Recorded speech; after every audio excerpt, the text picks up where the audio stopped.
We see Mel Medarda's skepticism of tradition in her conflict with her mother in her flashback. Mel argues for the sparing of the young princess of a conquered kingdom, um, making the argument that sparing her would demonstrate that Mel's people can be compassionate, that they can be reasonable, and all this in hopes of setting up a democratic government. Her mother is brutal in her practicality, not hesitating to decapitate the princess right in front of her and insisting in her calculus that executing the princess now means killing just one person, but letting her go would preserve hope and would lead to an insurrection, which would mean having to kill many people. It's a tough call. I'm glad I don't have to make those.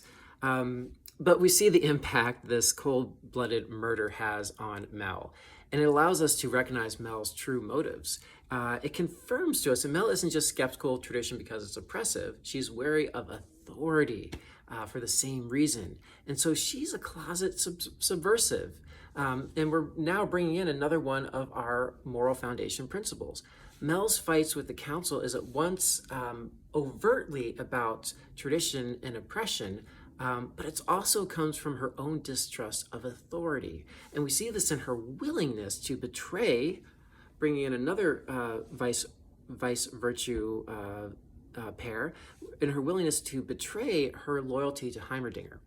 So what's underneath all this? Well, remember what I said about a character's arc moving from want to need. Mel evolves in season 1. We see her focus on subverting the status quo in the council for the sake of change and liberty, but she's forced to see the truth and unable to cheat herself by the end of the season. And then she reorients to what she actually needs, and that's a return to her most highly cherished principle, protecting the innocent from harm.